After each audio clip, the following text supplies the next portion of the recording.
dos guaxupeanos.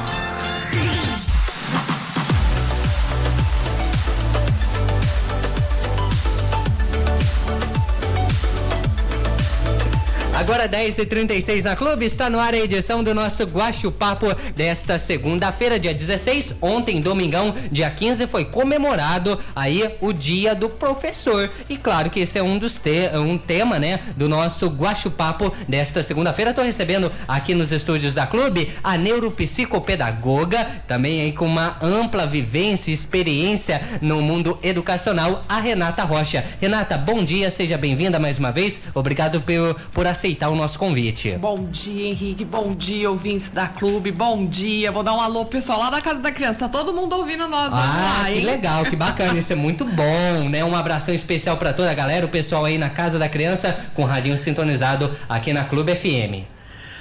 Você queria complementar? Eu ia complementar, você falando que hoje eu estou como neuropsicopedagoga, mas eu estou professora há 28 anos. Olha que legal, 28 anos. Parabéns aí pelo seu dia, né? Obrigado. Foi comemorado aí no dia de ontem, o dia do professor, uma profissão aí que enfrenta muitos e muitos desafios no dia a dia, né mesmo, Renata? Semana passada aí a gente presenciou um caso ali em Poços de Caldas, que não está muito longe de Guaxupé, cerca de 100 quilômetros de distância de Guaxupé, um horror na escola Dom Bosco, né, que aconteceu ali, adolescentes, um esfaqueou o outro, né, a gente nem entra em muitos detalhes, né, mas assim, um horror de caso que a gente vivenciou ali e cada dia tá mais difícil essa profissão, não é mesmo, Renata? Ô Henrique, eu acho que o professor hoje, ele tá passando um desafio muito grande depois da pandemia.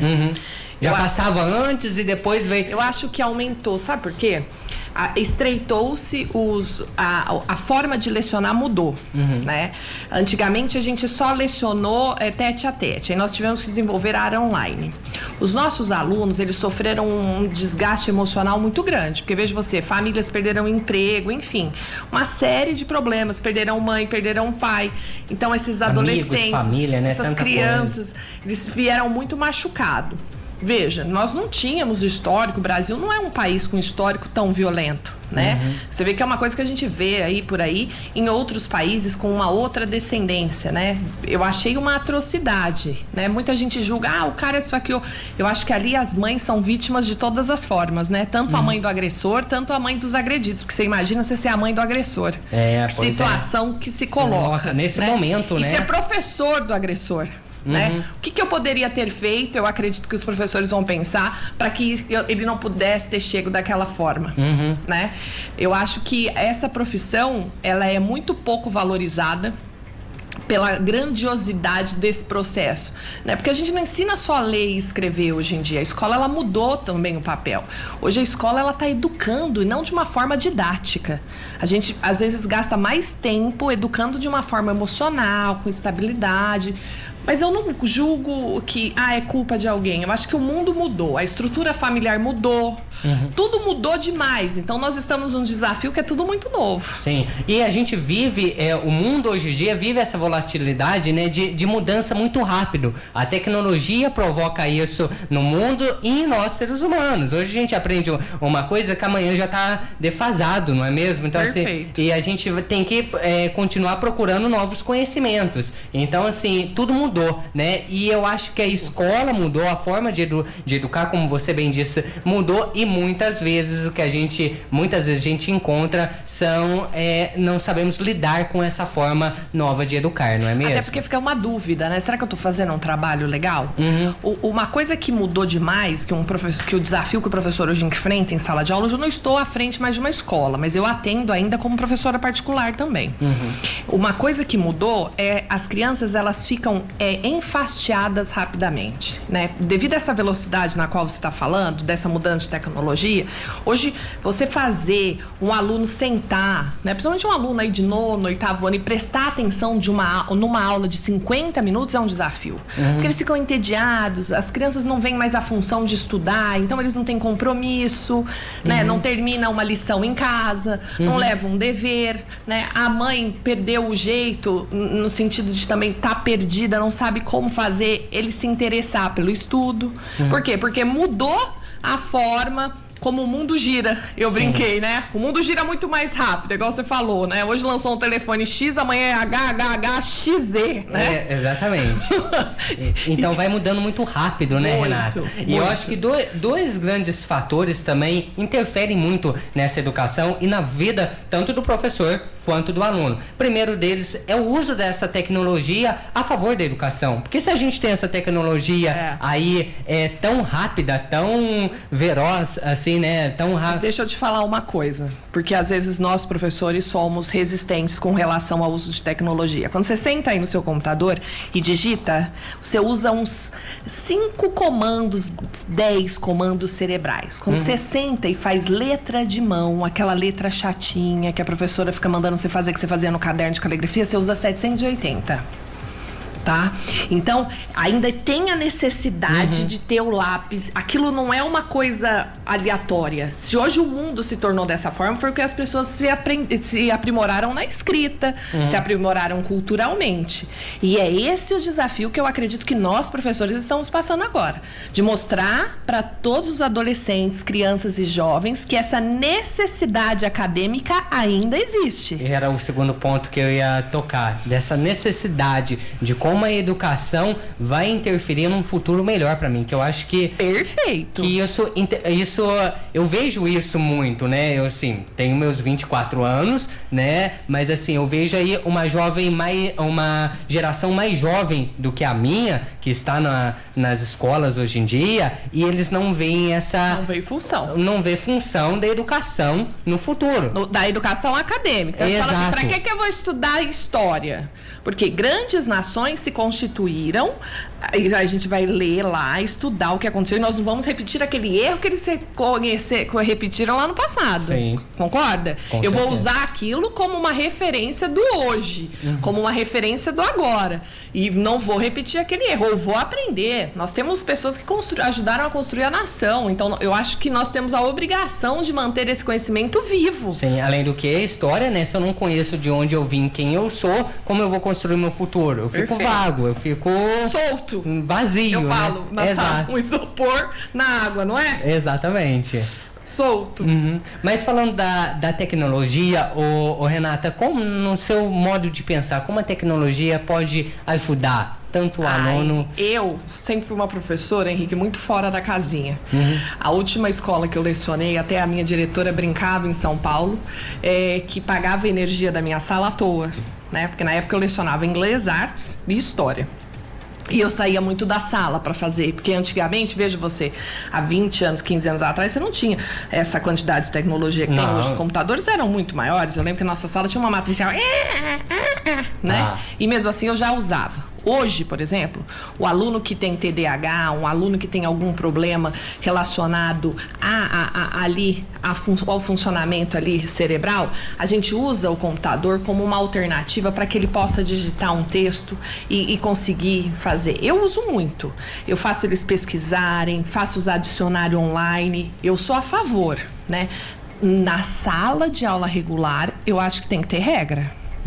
Né? Eu acho que no dever de casa, no estudo para casa, eu acho legal a gente utilizar essas coisas. Sabe por quê? Porque as crianças ainda não têm maturidade de utilizar algumas tecnologias em sala e acabam expondo alguns amigos, que é uma coisa que a gente tem que tomar cuidado. Então, não só na sala de aula, né? Mas de modo geral. Eu acho que falta um ensinamento. Educação digital. Exatamente, uma educação digital não só pro jovem, pro adolescente, mas pro adulto também. Sabe por quê? As pessoas expõem muito umas às outras, né? Sim. Então, às não vezes tem um usar. amigo que tem dificuldade, vai lá e grava durante a aula para fazer aquilo uma coisa que seja, ele fique com vergonha no futuro, né? Então, esse que é o cuidado que eu acho que a escola tem que ter.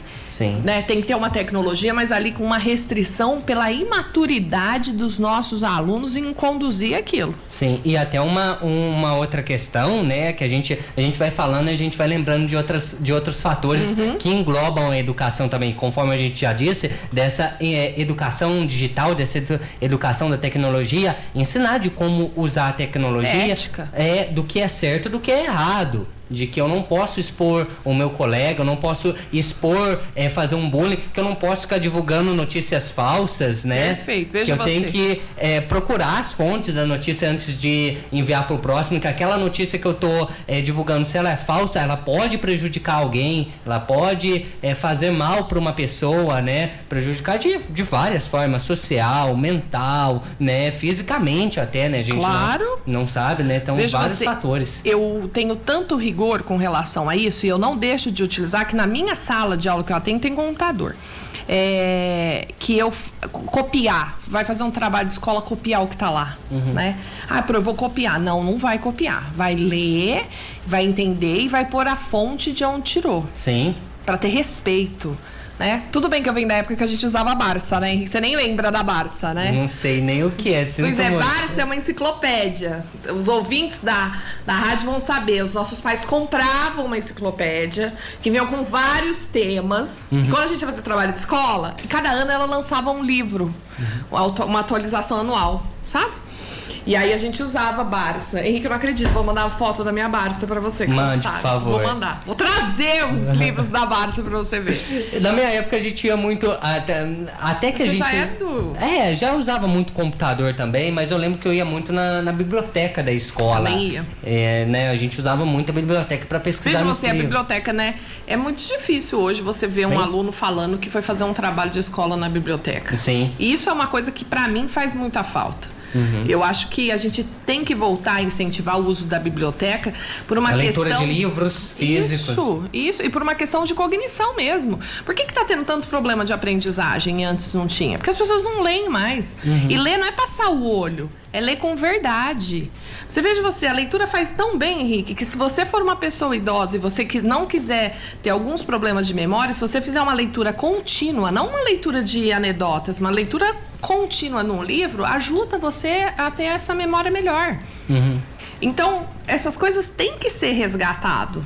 O que nós, na minha opinião, nós professores estamos passando por um momento de desafio onde a gente tem que implantar o novo e manter o que já foi. Né? E esse aí, novo assim mesmo tá meio perdido ainda, né? Eu acho que tá perdido porque nós, professores, como eu te falei, eu gosto de tecnologia. É uma coisa que me atrai, sempre me atraiu. Então eu tenho essa facilidade. Mas acho que nós estamos passando por uma época em que professores analógicos, porque eu sou de uma era analógica. Quando eu nasci, a gente ainda usava orelhão, gato, tinha ficha. Então nós somos professores analógicos lecionando para uma era Ultra HD digital.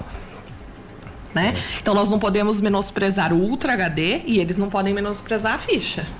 Porque se hoje tem iPhone é porque teve orelhão. Sim. Começou em algum lugar. É o que eu falei da importância da gente saber a história, né? Perfeito. Pra saber onde tudo começa, Não é? né? Então eu acho que o grande desafio hoje, e eu não acho que é só na educação esse desafio, não. É de tudo. Não é só na escola, não. Eu acho que esse desafio é na família. Né? Porque mudou tudo, mudou a estrutura familiar. Sim.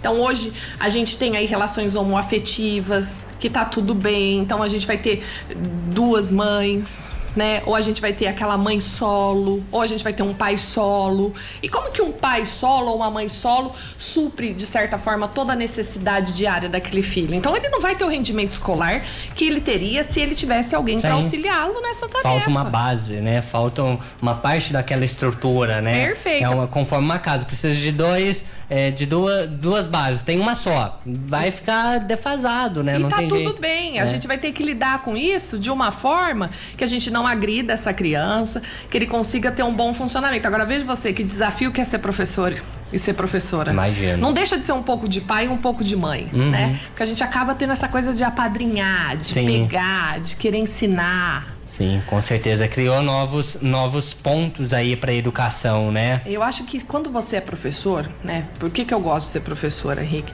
Você tem um legado, né? Existem pessoas que deixam legados financeiros. Eu acho que nós deixamos um legado ético, um legado intelectual, sabe? Uma coisa assim que vai perdurar. Então, assim, respeitar o próximo, não ser agressivo. Olha, não vamos jogar lixo no chão, que eu sou chata, aquela professora chata. Não joga lixo no chão, faz isso, para de mascar chiclete, tudo lá, que chata. Mas é por quê? Porque imagina um advogado no meio de uma audiência mascando chiclete. Sim. Eles têm que aprender desde a escola, né? Exatamente, a gente constrói desde pequeno, como diria meu pai, costume de casa vai à praça, não é mesmo? Perfeito, seu pai tem toda a razão, É. viu? Quem come feio em casa, come feio na rua. Exatamente. Não é assim? Ô Renata, queria agradecer sua participação no nosso Guaxipapo de hoje, falando um pouquinho aí sobre educação, sobre o Dia do Professor, né? Os desafios da educação e do educador nessa atualidade em pleno 2023, né? Muito obrigado pela sua participação, Obrigada sempre a você. muito esclarecedora a sua participação aqui no nosso Manhã na Clube. A gente aborda vários subtemas aí, dentro desse tema global aí da educação, e parabéns mais uma vez pelo seu dia e pelo Dia do Professor, que você tenha muita saúde, muita disposição aí para continuar lecionando por muitos e muitos anos, por mais 28 Amém. anos, vai?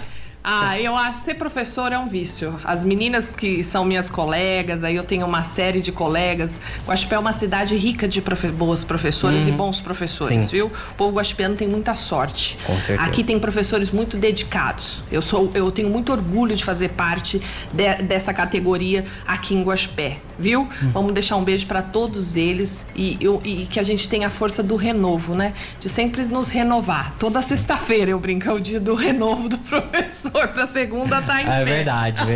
Renata, mais uma vez, muito obrigado. Parabéns pelo seu dia. Quero aproveitar essa oportunidade e mandar um abraço especial, um beijo especial para todos os professores que estão na sintonia, parabenizando aí pelo seu dia, que foi comemorado ontem, mas o Dia do Professor com certeza é todos os dias, porque o professor é a profissão que forma todas as outras, não é mesmo? Um abraço especial aí a todos os professores, e esse foi o nosso Guaxipapo desta segunda-feira. A Rádio Clube apresentou